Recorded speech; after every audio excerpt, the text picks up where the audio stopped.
சென்னையிலிருந்து அப்துல் கலாம் ஆல்கஹால் சேர்க்கப்படாத beer beer என்று பெட்டிக்கரையில் கூட விற்பனை செய்யப்படுகிறது. இதை அருந்தலாமா? அந்த பானங்களில் வந்து பீர் என்கிற ஒரு பானம் இருக்கிறது. அந்த ஒயின் விஸ்கி ரம்முன்னு இப்படி சொல்கிறாங்கல்ல, அந்த லிஸ்ட்டில் எதையும் சேர்த்து சொல்லுவாங்க, பீர் என்பதையும் சொல்வார்கள். இந்த பீருங்கிற பானத்தை நம்ம வந்து சாப்பிடலாமா கேட்குறாரு.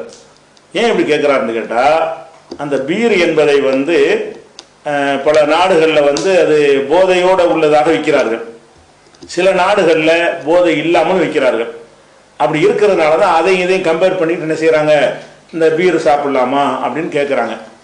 இதை பொறுத்த வரைக்கும் என்னன்னு கேட்டால், நபிகள் நாயகம் ஸல்லல்லாஹு அலைஹி வஸல்லம் காலத்தில் நபீது என்று ஒரு பானம் இருந்தது. நபீது அது என்ன பானம் அப்படின்னு கேட்டால், பேரிச்சம்பழத்தை எடுத்து ஒரு பானையில் ஒரு குடத்தில் தண்ணியை போட்டு அதில் கொஞ்சம் பேரிச்சம்பழத்தை ஊற வச்சுருவாங்க.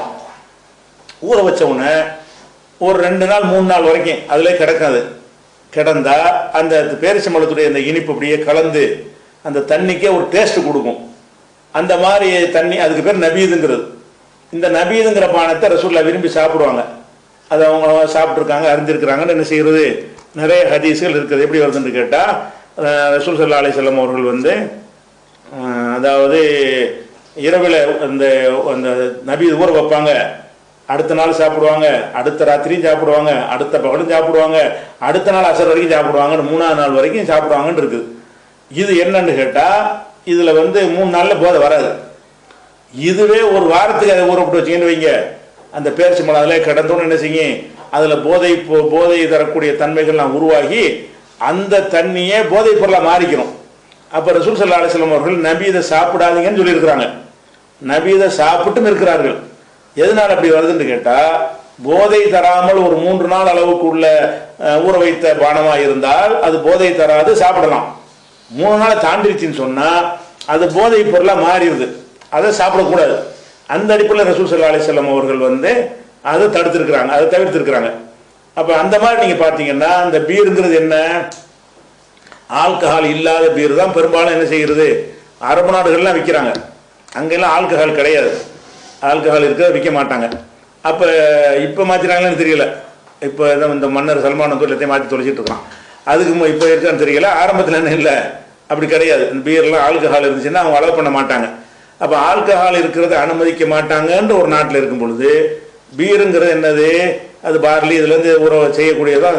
அது குறிப்பிட்ட போதை வரதுக்கு முன்னாடியே அதை ஃபில்டர் பண்ணி எடுத்துட்டாங்கன்னு சொன்னால் அது போதை இல்லாத பீர் ஆயிரும். அதை கொஞ்சம் நாள் போட வச்சு எடுத்தாங்கன்னா போதை உள்ளது ஆயிரும். அந்த கணக்கு பண்ணி என்ன செய்யலாம், போதை இல்லாத பீராக இருக்கும் என்று சொன்னால் நபீதுடைய சட்டம் தான். அதுக்கு தாராளமாக என்ன செய்யலாம், நம்ம சாப்பிட்டு கொள்ளலாம்.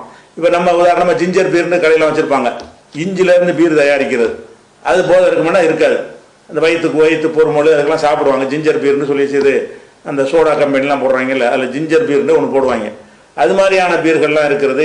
இஞ்சில் பீர் இருக்குது, பார்லியில் பீர் இருக்கிறது, இப்படி பல பொருள்கள்லாம் தயாரிப்பாங்க.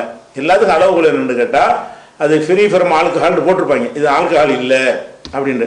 ஆல்கஹால் இல்லாத ஒன்றாக இருந்துச்சுன்னு சொன்னால், அதை போதை இல்லைன்னு சொன்னால் தாராளமாக சாப்பிட்டு கொள்ளலாம். நபிகள் நாயகம் சொன்ன விஷயம் என்னன்னு கேட்டால், நமக்கு சொன்ன விஷயம், குல்லு ஷராபின் அஸ்கர பொஹு ஹராமு. புகாரியில் 242வது ஹதீஸ். போதை தருகிற எல்லா பொருளும் ஹராம், இதுதான் அளவுகோல்.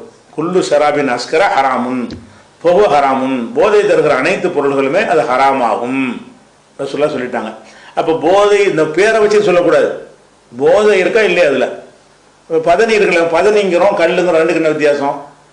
பதநீர் சாப்பிட்ருக்கிறீங்கல்ல, கல்லுங்கிறது என்ன, அதுவும் அதானே. கல் என்பதும் பதநீர் என்பதும் ஒரே தான், ஒரு பனை மரத்துலேருந்து தான் வரும். வரும்போது என்ன செய்வாங்கன்னா, பனையிலேருந்து அந்த அந்த ஒரு பாலை வெட்டிடுவாங்க. வெட்டினோன்னு பானையை கட்டி தொங்க விட்டுருவாங்க. அதில் சொட்டு சொட்டாக வடிஞ்சிக்கிட்டு இருக்கும், ராத்திரி பூரா வடியும். காலையில் பார்த்தா பானை நிறைஞ்சிருக்கும். அதை அந்த பானையை கட்டும்போது அதில் சுண்ணாம்பை தடவி அப்படி வச்சுட்டாங்கன்னு சொன்னால் அதில் வந்து போதை வராது, அது பதநீர்னுவாங்க. அந்த பானையில் வந்து உள்பக்கமாக சுண்ணாம்பை தடவி என்ன செய்வாங்க, அப்படி கட்ட தொங்க விட்டுருவாங்க. அதில் வந்து அந்த பதநீர் சுட்டு சுட்டாக வடியும் போது போதை தர்ற தன்மை, அந்த சுண்ணாம்பு கால்சியம் இருக்குல்ல, அது அவுட் ஆகிக்கணும். அப்போ அதை பதநீர்னு சொல்லி நம்ம குடிச்சிக்கிட்டு இருக்கிறோம், அது போதையே இல்லை. அதே நேரத்தில் சுண்ணாம்புலாம் வைக்காமல் கட்டி விட்டு வச்சாங்கன்னு வைங்களேன், அது பனங்கல் தென்னங்கல், அதை கல்லுங்கிறோம். அதை குடிச்சா என்ன செய்யும், தலைக்கு மேலே ஏறும். அப்போ அந்த அளவு என்னது, பதநீர் கூடுங்கிறோம், கல் கூடாதுங்கிறோம். எதனால, இது போதை தரும், அது போதை தராது. அந்த மாதிரி அடிப்படையில் என்ன செய்யணும், நம்ம விளங்கி கொள்ள வேண்டும். இந்த பீர்லாம் பீரில் வந்து போதை உள்ளது இருக்குது, அது விளங்கிக்கணும். சில நாடுகள், மேலை நாடுகளில் போதை தரக்கூடியதும் இருக்கிறது. அந்த லேபில் பார்க்கணும், இருந்தால் போட்டுருவாங்க. இப்போ சட்டங்கள்லாம் கடுமையாக இருக்கிறதுனால போதைன்னா போதை எழுதிடுவாங்க, அவங்க ஆல்கஹால் இருக்குதா இல்லையான்னு அதை சொல்லிடுவாங்க. அப்போ இல்லைன்னு போட்டிருந்தாங்கன்னா தாராளமாக என்ன செய்யலாம், அதை சாப்பிட்றலாம், தப்பு கிடையாது.